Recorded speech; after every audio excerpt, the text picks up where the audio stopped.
여러분 한 분 한 분을 만나서 반갑습니다. 그리고 굉장히 벅찹니다. 그리고 두려울 정도로 이 자리에 서는 거에 대해서 참 힘들어했습니다. 그것만큼 성령이 오늘 여러분과 저에게 하나님의 말씀을 기억하게 만들길 원합니다. 모든 사람들은 성공하길 원합니다. 그리고 그 성공이라는 것에 있어서 수많은 사람들은 강사가 세워집니다. 어느 회사의 회장님, 사장님, 전무, 수많은 사람들이 나는 그리스도인으로서 성공했다는 얘기를 얘기합니다. 그러나 그 성공이란 모습은 우리가 어디서 찾을 수 있을까요? 과연 성경은 그것에 대해서 무엇이라고 얘기하고 있을까요? 헨리 나우에는 이렇게 얘기합니다. 헨리 나우에는 이 세 가지에서 사람들은 성공의 의미와 그것을 찾는다고 얘기합니다. 첫 번째는 나는 어떤 일을 하는 자인가? 나의 능력을 얘기합니다. 마치 내가 대기업에서 높은 직책을 갖고 있고 일을 하면 나는 가치 있는 자처럼 느껴지고 내가 하는 일은 굉장히 세상에 있어서 영향력을 미치며 나는 성공을 했다고 생각하는 그러한 자일 수도 있다고 얘기합니다. 그런가 한다면 반대로 나는 아르바이트를 하고 있고 무직이고 그리고 나는 조그마한 회사에서 파트타임으로 일을 하고 있다면 바로 그 대기업에 일하는 자와 함께 명함을 나눌 때 나는 꺼리고 힘들어하고 나의 자존감은 추락한다고 얘기를 합니다. 그래서 우리의 인생을 쭉 얘기할 때 성공이란 자는 저 높은 곳에서 자기를 사람들이 생각하고 있다고 생각하고 있고, 그렇지 않은 소기업에서 일하는 자들은 저 밑에서 나는 그렇지 못한 내 자신을 바라보고 나의 능력에 따라서 나는 무슨 일을 하느냐에 따라서 내가 평가가 되고 그리고 성공했느냐 실패했느냐를 만든다고 얘기합니다.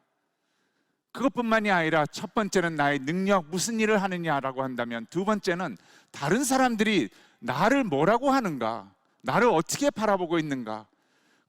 예를 들면 우리는 10가지의 좋은 말을 듣고 한 가지의 안 좋은 말을 들었다고 한다면 우리는 10가지는 기억이 안 납니다. 그 한 가지의 안 좋은 말을 기억합니다. 그리고 나는 추락하고 우리의 인생이라는 이 선에 있어서 성공과 실패에 나는 실패한 것이 아닌가, 나는 이러한 자가 아닌가, 가치도 없고 나는 여기서 헤어날 수 없는 자가 아닌가라는 생각을 갖게 된다고 합니다. 그래서 나의 능력뿐만 아니라 내가 어떤 일을 하느냐가 뿐만 아니라 다른 사람들이 나를 어떻게 생각하며 뭐라고 얘기하느냐가 나에게 있어서의 성공과 실패를 얘기한다고 합니다. 헨리 나우에는 세 번째 얘기를 합니다. 세 번째는 나는 얼마만큼 소유하고 있는가, 가진 것이 얼마만큼 있는가. 이것이 여러분 우리의 인생을 봤을 때 평생 반복이 됩니다. 업했다가 다운했다가 잘났다가 못났다가 성공했다가 실패했다가 이 세 가지의 요소가 우리를 성공과 실패로 계속 드나들게 만듭니다.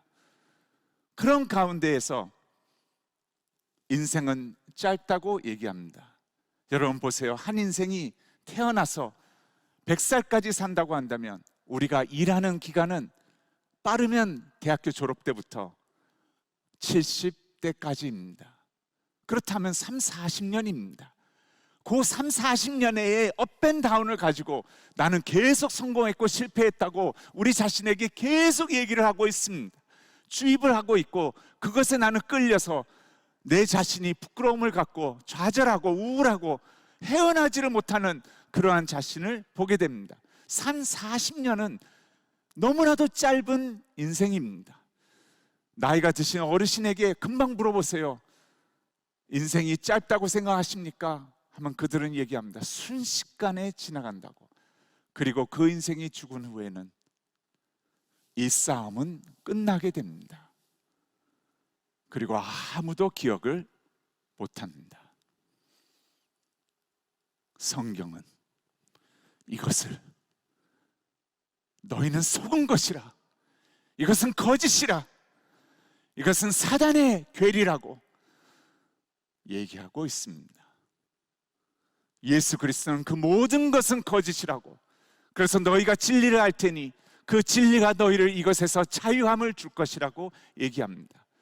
그리고 예수님은 40일을 금식하시고 그 가운데에서 성령에 이끌려 우리가 이 세 가지의 시험에서 성공과 실패를 오가는 수많은 이 세 가지의 유혹을, 시험을 이겨내십니다. 본인을 위해서가 아니라 우리를 위해서입니다. 그리고 하나님의 메시지를 그 가운데 듣기를 원하십니다. 사단이 와서 예수께 얘기합니다. 가장 배고플 때에 돌을 떡으로 만들라고, 너의 능력을 보여주라고. 그러면 사람들이 너를 어떻게 생각하면 너의 능력이 어떻게 드러날지를 알게 될 것이라고. 그리고 높은 성전 꼭대기에 올라가서 떨어지라고 얘기합니다. 그러면 천사들이 너를 보호하며 너가 안착하게 될 것이라고 얘기를 합니다. 그러면 수많은 사람들이 너를 도로 이제야말로 우리가 기다렸던 메시아라고 얘기할 것이라고. 그리고 사단은 세 번째 얘기합니다. 나에게 와서 무릎 꿇고 경배하라. 그러면 내가 천하에 있는 모든 것을 너에게 주리라. 소유를 얘기합니다. 이 유혹을, 시험을 우리를 위해 이기신 예수님이십니다. 성공된 삶이란 여기서부터 출발하는 것입니다.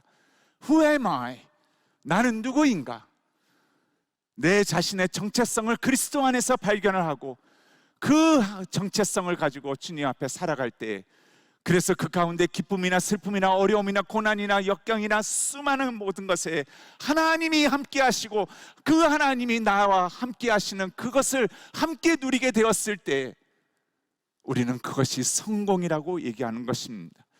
나의 진정한 정체를 성경에서 찾고 하나님이 뭐라고 말씀하시는가, 그것을 알며 그것을 누리며 그 하나님과 함께 사는 그 자체인 것입니다. 성경은 예수님을 통하여 하나님이 말씀하십니다. You are beloved. You are my beloved. 너는 나의 사랑하는 아들이라.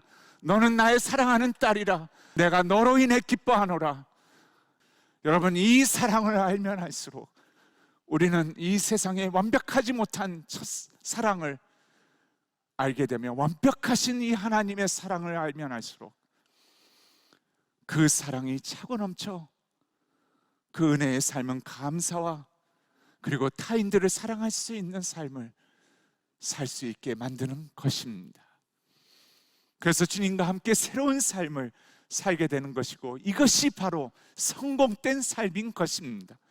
이 세상에 어떤 걸로 말미암아 여러분을 그리스도께서 너는 나의 사랑하는 아들이고 딸이라 라는 이 말에서 하나님은 추락되기를 원치 않는 것입니다. 이러한 것을 우리가 갖고 감사하며 은혜 가운데 산다고 했을 때, 주님, 그러한 아버지가 되어주심에 감사합니다. 나 또한 나의 삶을 통해 그 사랑의 고백이 나의 삶 속에서 주님 앞에 드려지기를 원합니다 라고 하며 우리는 주님 앞에 더욱더 나아가는 자가 될 것입니다. 그러면서 로마서 8장은 얘기합니다. 그러한 자들이 누구냐?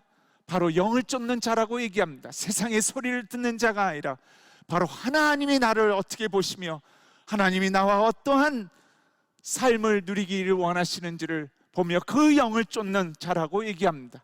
다시 말하면 하나님과 이 땅에 천국을 이루며 의로운 삶을 추구하는 자가 되기를 원한다는 것입니다. 그러나 우리는 아직도 옛사람이 있습니다. 서정이라는 아직도 옛 습관이 있습니다. 옛 생각들이 있습니다. 자동으로 나옵니다. 그러한 것들이 우리를 얽어매고 어렵게 만들고 시험을 주고 유혹하며 고난으로 함께 찾아옵니다. 그리고 사단은 우리가 넘어지기를 원합니다. 그래서 우리의 영을 쫓는 삶은, 이 감사와 은혜의 삶은 많은 부분 쉬운 것이 아닙니다. 그럴 때마다 여러분들이 꼭 기억하셔야 할 성경 구절이 바로 역설과 같은 하나님의 오늘 읽은 말씀입니다. 이 세 가지를 꼭 기억하시기 바랍니다. 첫 번째 8장 26절을 보면 성경은 이렇게 얘기합니다. 이와 같이 성령도 우리의 연약함을 도우시나니. 성령도, 삼위일체의 하나님이 우리를 도우신다고 성령이 여기에서 나타납니다. 영을 쫓는 자에게 성령이 우리를 도우시나니, 여기에서 연약하다는 말은 바로 야고보서 5장 14절에 병든 자를 표현했을 때 같은 표현입니다. 정신적으로, 신체적으로, 정서적으로, 영적으로 지치고 벼랑 끝에 서서 떨어지느냐 마느냐 하는 그 순간까지 되었다. 그런 연약한 자가 되었을 때 성경은 성령님도 도우신다고 얘기합니다. 여기에서의 도우신다는 의미는 바로 벼랑 끝에 서서 있는데 큰 통나무가 나를 덮쳐서 내가 그 밑에서 움직이지를 못하고 통나무에 찡겨서 있는 신음하고 있을 때 성령이 조용히 오셔서 그 통나무를 드시고 우리 손을 붙잡으며 나와 함께 걸으시는 그 모습을 표현한 도우신다는 뜻입니다. 우리는 쉽게 넘어지고 쓰러지고 그러한 유혹을 받을 수밖에 없는 존재이지만 내 안에 계신 이 성령은 그 강한 붙드심으로 그것을 우리가 되새기고 알면서 다시 일어나는 하나님의 사람들이 되시기를 주님은 원한다는 것입니다. 여러분, 이것을 가장 잘 표현한 것이 바로 사도 바울입니다. 사도 바울이 8장 전에 어떤 내용들을 썼는지 여러분 아시지요? 1장서부터 3장은 이스라엘 백성들을 포함해서 우리 모두는 죄인이라, 그 다음에 4장에서 아브라함이 믿음으로 말미암아 의롭다함을 받았다, 구원의 역사가 시작됩니다. 그리고 5장, 6장에서 7장까지는 바로 이 구원받은 자가 하나님 앞에 영을 쫓으며 의로운 삶을 드리고자 하는데 그렇지 못한 나의 옛사람을 발견하게 됩니다. 나는 습관적으로 지금까지 부모에게서 얻은, 세상에서 얻은 수많은 생각과 수많은 습관들이 나를 얽어매고 하나님의 생각과 하나님의 말씀대로 쫓는 그러한 것에 어려움을 주는 그러한 자가 발견됩니다. 그래서 사도 바울은 7장 24절에 바로 8장 전에 이 고백을 합니다. 오라, 나는 공고한 자로다. 누가 이 사망의 몸에서 나를 구원할 수 있으냐. 그런데 여러분, 24절에 이렇게 끝나면 8장이 오기가 힘듭니다. 그래서 25절로 끝냅니다. 근데 25절은 다시 아까 말한 영원하시고 완벽하신 하나님의 첫사랑으로 데려갑니다. 25장의 사도 바울은 이렇게 고백합니다. 우리 주 예수 그리스도로 말미암아 하나님께 감사하노라. 나는 어떤 자이며 하나님 앞에 You are beloved, 너는 나의 사랑하는 아들이라, 사랑하는 딸이라. 너는 나를 위하여 지음을 받았다. 나를 위하여 구원을 받았고 나는 너와 함께 그 첫사랑을 잊지 않고 함께 누리는 자가 되기를 원한다 라고 간곡하게 우리를 붙잡고 계시는 하나님의 그 음성을 다시 사도 바울은 그리스도께 십자가의 그 은혜에 감사하노라 하면서 8장 1절서부터 영을 쫓아라고 얘기를 하고 있는 것입니다. 바로 그리스도 안에서의 정체성이, 그 첫사랑이 나를 붙잡고 나로 하여금 성공의 삶을, 하나님과 함께하는 그 삶을 누리게 된다는 것입니다. 이 강한 붙드심과 첫사랑을 경험하시며 승리하시는 여러분과 저의 삶이 더욱 되기를 원합니다. 그래서 성경은 우리의 성령 또 우리의 연약함을 도우시나니 이렇게 시작합니다. 그리고 26절 뒤에 보면 두 번째는 우리를 위해 기도하신다고 얘기합니다. 그냥 기도한다고 얘기를 안 합니다. 성경을 읽어보면 우리가 마땅히 기도할 바를 알지 못하나, 여러분 당연하지 않습니까? 우리는 솔직히 무엇을 어떻게 기도해야 될지를 모른다고 성경은 얘기합니다. 한치 앞을 예측할 수 없으니까요. 무엇이 베스트인지 모르니까요. 하나님의 때가 언제인지를 모르니까요. 모르는 우리로서는 무엇을 어떻게 기도해야 될지를 모릅니다. 그러나 우리는 항상 기도를 이렇게 끝내죠. 당신의 뜻대로 이루어 주시옵소서라고 끝내죠. 한치 앞을 볼 수 없어서 이러한 기도하는 이에는 이렇습니다. 실제로 어느 한 청년 자매가 하나님 앞에 열심히 기도를 합니다. 응답을 받았다고 생각하고 인도하심을 받았다고 생각하고는 직장을 옮깁니다. 옮겨서 바로 그 안에서 참 처음 허니문 타임을 갖습니다. 그래서 모두 다 기쁨 가운데에서 신우회에 들어가서 성경 공부를 시작하고 바로 제자 훈련을 시작하게 됩니다. 그래서 상관도 꽤 좋아할 줄 생각했는데 시간이 지나면 지날수록 상관이 점점 고약해집니다. 점점 힘들게 합니다. 알고 봤더니 불교 신자였습니다. 그래서 점점 힘들게 만들면서 이 자매는 하나님 앞에 간곡히 기도합니다. 하나님, 이해가 안 됩니다. 왜 나를 인도하셨다고 나는 생각해서 이곳에 왔는데 더 나은 곳으로 보내주셨다고 생각하고 신우회도 하고 제자훈련도 이루어지고 예수를 영접하는 자들도 생겨나는데 왜 나에게 이 더 어렵고 고통스러운 상관을 만나게 하셨습니까? 이해가 안 됩니까? 나로 직장을 또 옮기게 해주십시오라고 기도합니다. 한 치 앞을 볼 수 없어서 이럴 때마다 성경은 얘기합니다. 오직 성령은 말할 수 없는 탄식으로, 나의 고통보다 그 이상인 창자가 뒤틀리는 그 고통과 같은 심정으로 우리를 위하여 친히 간구하시느니라. 친히 간구하시느니라.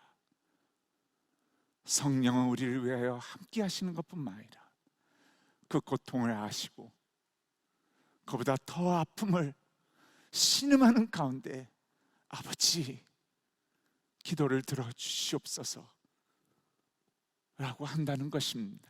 그런데 놀라운 것은 여기서 끝나지 않습니다. 27절을 보면 마음을 살피시는 이가 누구인가요? 하나님이시죠. 하나님이 마음을 살핀다고 얘기합니다. 그래서 이 자매의 목소리를 듣습니다. 그러나 그 목소리 뒤에 숨어있는 하나님을 얼마나 찾고 있는지를 지금 느끼고 계십니다. 화를 내도 괜찮습니다. 하나님은 그 소리가 아니라 그 몇 마디의 말들이 아니라 그 뒤에 얼마만큼 나를 찾고 나의 함께함이 경험되어지기를 원하는지를 지금 하나님은 듣고 계시는 것입니다.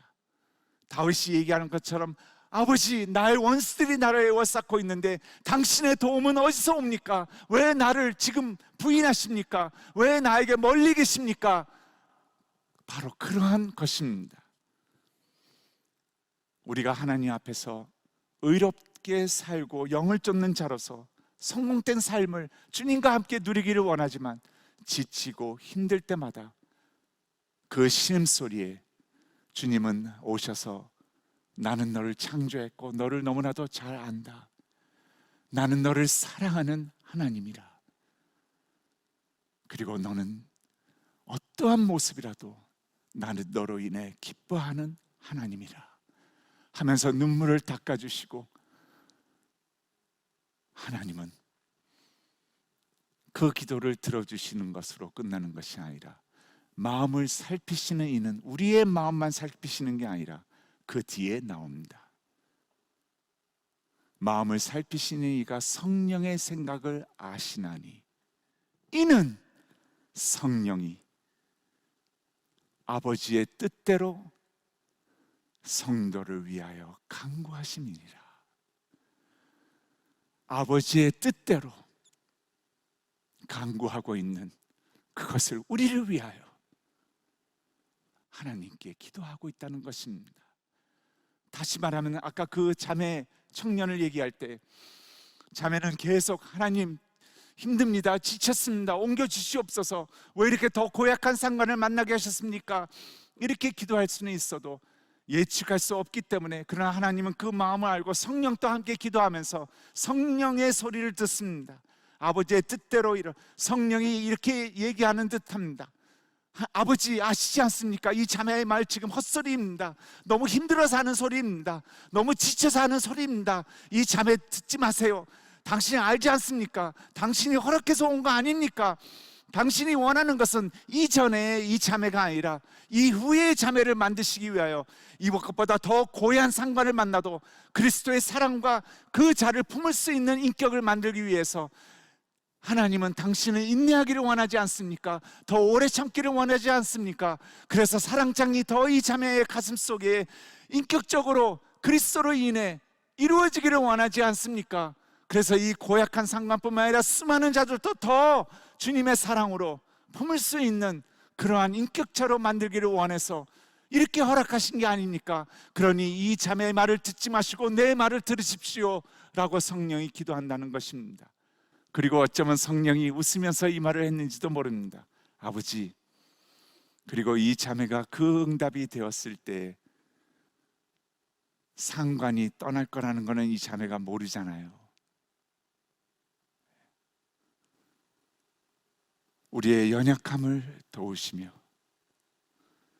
말할 수 없는 탄식으로 우리를 위하여 친히 간구하시는 것뿐만 아니라 아버지의 뜻대로 이루어 주시옵소서. 라고 간절히 주님 앞에 나아가시는 하나님 성령님이 되신다고 얘기합니다. 그래서 오히려 이 하나님의 뜻이 우리 가운데 이루어져 주님을 더욱 누리며 그 사랑과 은혜에 감사하며 주님과 함께 어떠한 상황도 함께 걸으며 신뢰하며 나아가는 성공된 삶을 하나님은 우리가 살기를 원하십니다. 제가 전도살 때입니다. 저희 애가 지금 31살이니까요 5살일 때 일어난 사건입니다. 26년 전에 우리 큰애가 원인 모를 병에 미국에서 걸렸습니다. 저는 그때 미국에서 교회에 파트타임으로 전도사 생활을 하고 있었습니다. 생계가 얼마나 힘들었는지 아파트 월세가 90만 원인데 교회에서 받는 아파트 월세가 80만 원인데 교회에서 받는 거는 90만 원밖에 안 됐습니다. 그러니 미국에서는 먹고 살 수가 없죠. 그래서 그런 사람들은 밤무대를 많이 띱니다. 그래서 밤무대를 많이 띄웠습니다. 여러분, 전도사 목사가 밤무대 뛴다는 것은 집회를 많이 하러 다녔다는 것입니다. 그래서 열심히 밤무대를 뛰면서 또 아르바이트를 하면서 파트타임으로 교회에서 일하면서 이제 생계를 유지했습니다. 샌프란시스코로, 그때 로스앤젤레스 근교에서 살고 있었는데 샌프란시스코로 집회하러 갔을 때 아내와 아이를 데리고 갔습니다. 아이가 배를 아파하면서 구릅니다. 체했는지 알고 저는 손가락을 따기 시작했습니다. 애가 손가락 땄다고 아프다는 그 얘기에 저는 그래 안 땄게 했는데 더 아파합니다. 그래서 이게 지금 잘못됐는가 하고서는 손가락을 점점 더 따다가 10개를 다 땄습니다. 애는 배를 점점 움켜쥐고 아파합니다. 뭔가 이상했습니다. 그래서 아내한테 빨리 아이를 데리고 비행기 타고 내려가라고, 차는 내가 집회 끝나고 갖고 내려가겠다고 아내와 아이를 보내고 저의 머릿속에는 말씀을 전해도 늘 그 아이의 어떻게 됐을까 하는 거였습니다. 집회가 끝나자마자 연락을 했습니다. 아내는 응급실로 들어갔다고 얘기합니다. 원인을 못 찾는다고. 그 다음날 또 걸었습니다. 아내는 소아 전문 종합병원으로 갔다고, 다시 앰뷸런스를 탔다고 얘기합니다. 소아 종합병원으로 가서 제가 집회 끝나고 내려갔는데 의사가 10 몇 명이 뇌에서부터 발끝까지 모든 담당 의사들이, 소아 전문의들이 와서 전부 의논을 하는데 원인이 규명되지 않습니다. 그 원인을 알게 된 것은 3주 반 후였습니다. 입원한 지 3주 반 후에 아이의 온몸에서 피가 터지기 시작했습니다. 핏줄이 터지면서 빨간 온 피부가 벌겋게 번져나가기 시작합니다. 거침없이 핏줄들이 터졌기 때문입니다. 그리고 그 병의 원인을 지금도 알지는 못하지만 이 병은 HSP라고, 원인은 아직 모르지만 뭔가 자기의 면역 시스템이 잘못 작동을 해서 큰 병이 들어왔는지 알고 온몸이 그것을 싸워서 핏줄이 너무나 싸우니까 터져버린다고 얘기합니다. 근데 그 집중된 부위가 저희 애는 바로 대장과 소장이었습니다. 대장과 소장은 의사가 와서 얘기합니다. 아이가 어른 기저귀를 5살짜리가 차고는 계속 하혈을 합니다. 사람들이 와서 보고는 전부 다 놀랍니다. 쏟아지는 그 피 양을 보며 아이는 계속 배를 움켜쥐고 아파합니다. 저희 아내가 아이를 놓는 그것은 비교가 안 되는 몰핀 주사를 계속 놓습니다. 몰핀 주사는 말기암 환자들의 통증을 무마시키기 위해 놓는 주사입니다. 5살짜리가 그 주사를 맞으면서 침대 위에서 저에게 계속 얘기합니다. 아빠, 기도하면 나았잖아요. 아빠, 기도하면 나았잖아요. 아빠, 내가 왜 이렇게 아파야 해요? 그럴 때마다 저는 아이에게 얘기했습니다. 솔직히 아빠는 모르겠다고. 근데 하나님의 높고 깊은 무언가의 뜻이 있을 것이라고. 아빠는 모르겠다고. 애는 계속 하혈을 합니다. 의사 선생님이 와서는 얘기를 합니다. 이 정도로 이렇게 심한 케이스는 미국의 지금까지의 의료 역사상 두 번째로 가장 심한 케이스라고. 그래서 이 아이를 실험 대상으로 해도 되냐고. 그래서 저희가 괜찮다고 얘기했습니다. 그래서 이 아이는 계속 하혈을 하는데 3주 반 후에 알게 된 것은 스테로이드 방법밖에 없다고 얘기합니다. 그래서 강한 스테로이드를 계속 주입시키는데 아이는 점점 커져갑니다. 어느 정도로 이 몸이 부풀었냐면 누우면 일어나지를 못합니다. 앉아도 쓰러집니다. 그렇게 코끼리처럼 부푼 그 몸을 볼 때 너무나도 힘들었습니다. 아이의 온몸은 뻘겋게 핏자국으로 점점 퍼져나갑니다. 스테로이드를 계속 주입합니다. 그리고 의사는 걱정하지 말라는 뜻으로 얘기합니다. 죽지는 않습니다. 그러나 이 아이는 지금의 이 키를 넘어가지는 못할 것입니다. 5살로 성장이, 키는 멈춥니다. 아이는 몰핀 주사를 맞으면서 힘들어하지만 저에게는 또 하나의 걱정이 있었습니다. 그것은 병원 비용이었습니다. 전도사였기 때문에 보험이 없어서, 또 한국과 같은 보험이 아니죠. 지금까지 3주 동안의 치료비만 2억 가까이 나왔습니다. 근데 미국은 복지가 너무나 잘 돼 있어서 복지사가 이런 소아종합병원에는 그 안에 있습니다. 그래서 그분을 만나서 도움이 있는지 서류를 마침 써서 냈습니다.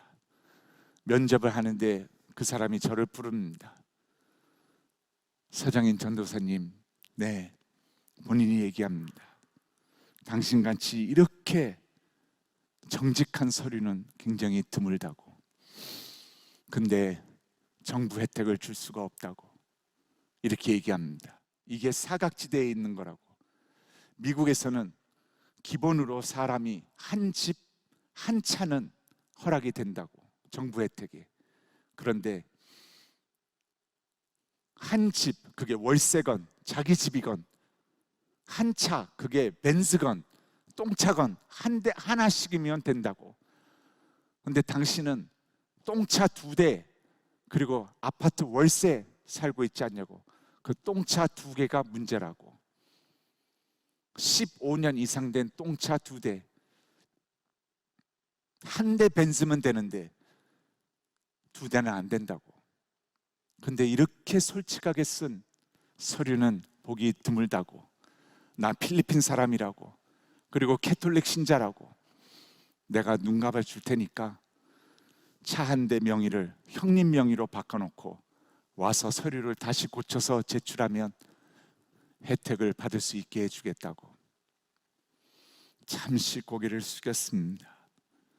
그리고는 그분을 바라보며 얘기했습니다. Thank you very much.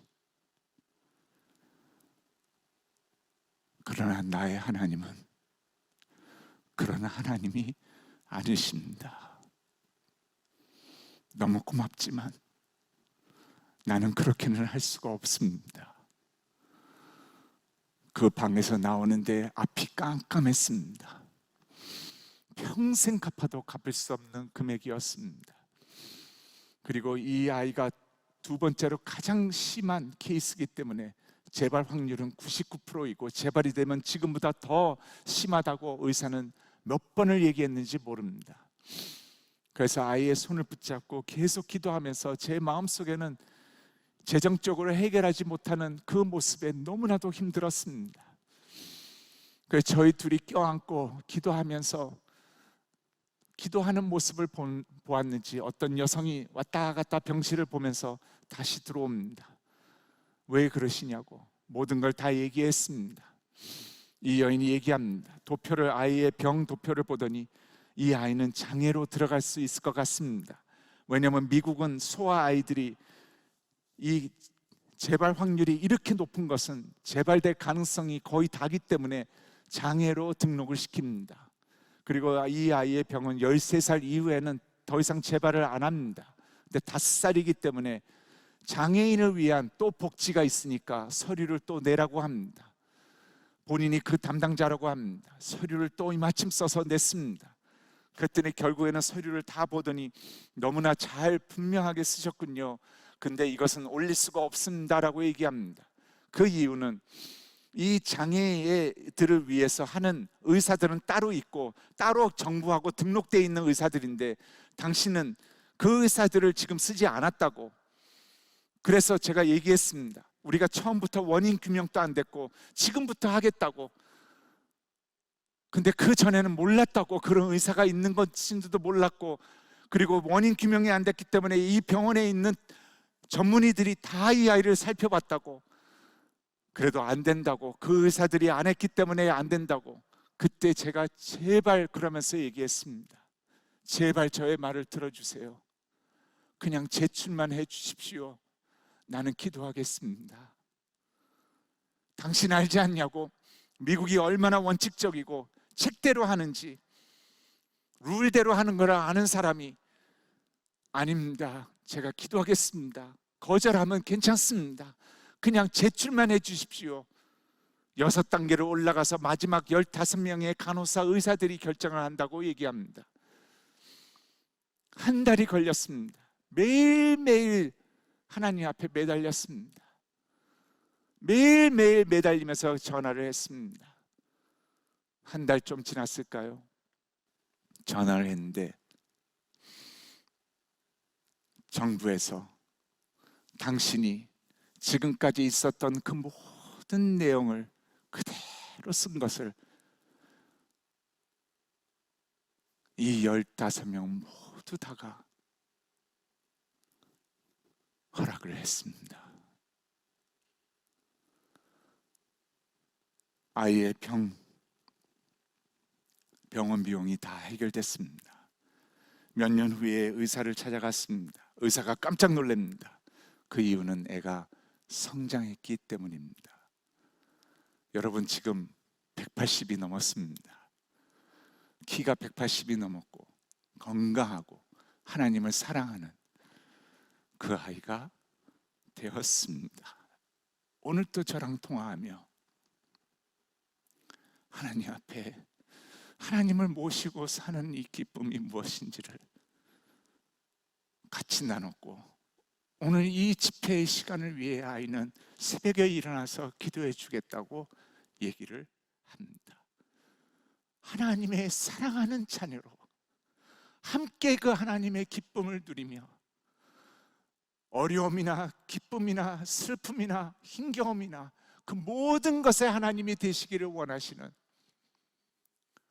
그리고 나는 성장하며 더욱 하나님의 그 사랑을 누릴 수 있는 자로 살아가는, 그래서 내가 어떤 위치에 있든 내가 얼마만큼 누리고 살든지 다른 사람들이 나로 인해 뭐라고 하든지 간에 하나님 한 분으로 나는 기뻐하며 이 세상의 어떠한 상황과 어떠한 환경에서도 주님 앞에 자신감을 갖고 살아가는, 왜? 하나님은 나의 하나님이고 나는 그의 자녀이기 때문에 라고 고백하는, 바로 그것이 성경이 말하는 성공된 삶인 것입니다.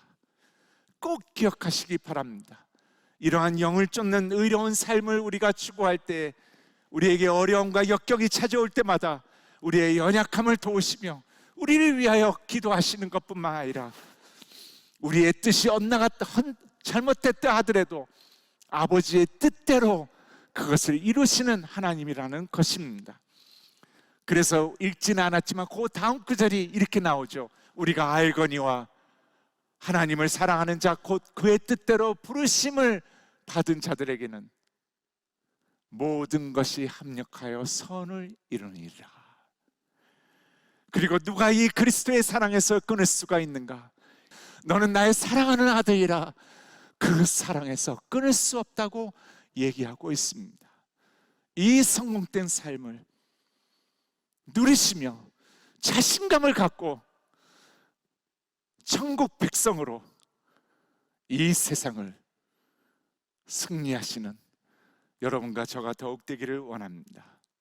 한 자매를 소개하겠습니다. 저는 이 자매의 유튜브를 다 팔로우합니다. 그리고 좋아요 계속 눌립니다. 그 이유는 필리핀에서 컴패션은 전 세계에 가장 가난한, 살 수 없는 이런 빈곤한 아이들을 그 현지에 있는 교회에 데려와서 하나님은 너를 사랑한단다, 너에게 계획이 있단다, 비록 너의 부모님은 너무나 빈곤해서 너를 먹일 수도 없고 교육도 못 시키지만 교회가 그 모든 것을 하겠다, 그런 하나님이시란다. 그래서 희망을 갖고 우리 같이 헤쳐나가자, 이겨내자 하면서 어렸을 때부터 이 아이들이 그 복음을 듣고 그것을 먹고 자라면서 그리스도 안에서의 자존감을 키우고, 그 다음에 나이가 조금 들면 비교가 되고, 바로 옆 동네에 잘 사는 아이들이 있고 학교에서 다 자기는 가장 빈곤한 아이지만 선생님의 기도와 교회 선생님들의 사랑과 함께 복음을 먹으면서 이 아이들은 교육을 받고 점점 커서 자신감 있는 기독교인으로 모든 영역에서 지위를 막론하고 주님 앞에 살아가는 모습을 보여주게 됩니다. 그리고 여러분, 이 컴패션 안에서의 이 형제 자매들의 모습을 보면 놀라운 말이 따라합니다. 비록 너는 가난 가운데 태어났지만 그리스도로 말미암아 너 안에는 얼마나 하나님의 사랑을 듬뿍 알고 누리는지 그 가난을 볼 수가 없구나 하는 놀라운 말이 있습니다. 그리스도 안에서의 자존감과 자신감을 어려움이 있으면 있을수록 함께 이겨낸 아이들입니다.